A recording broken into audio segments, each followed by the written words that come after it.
ఏ సేవకుడైతే కష్టపడి పని చేస్తున్నాడో, ప్రతిరోజు రే అనక పగలనక దేవుని ఆత్మలను కాయుటకు ఎడతెగకుండా ఏ సేవకుడైతే ప్రయాసపడుతున్నాడో, ఆ సేవకుడు దేవుని దృష్టిలో నమ్మకమైన వాడుగా ఎంచబడుతున్నాడు. హల్లెలూయా.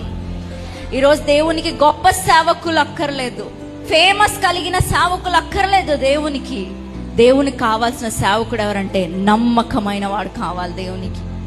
ఆయన పొలం అంతట్లో దేవుడు చూసి చెప్పాలి, బలా నమ్మకమైన మంచి దాసుడా, నీవు మంచి దాసుడవి. మంచి దాసుడు అనే టైటిల్ కూడా దేవుడు ఎవరికి ఇస్తున్నాడంటే నమ్మకమైన వారికి ఇస్తున్నాడు.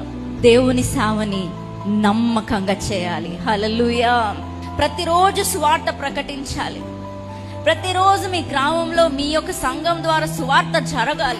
ఇలా ఎవరైతే కష్టపడుతున్నారో వారు దేవుని దృష్టిలో నమ్మకమైన వారైపోతున్నారు. హల్లెలూయా. నమ్మకమైన వానికి ఉన్న ఆశీర్వాదాలు అన్ని ఇన్ని కాదు. నమ్మకమైన వానికి మెండుగా మేలు కలుగునంట. నమ్మకమైన వాటిని దేవుడు అనేకమైనవి అప్పచెప్తాడంట. ఈరోజు దేవుడు మనందరి దగ్గర కోరుకుంటుంది ఏంటంటే నమ్మకత్వం. హల్లెలూయా.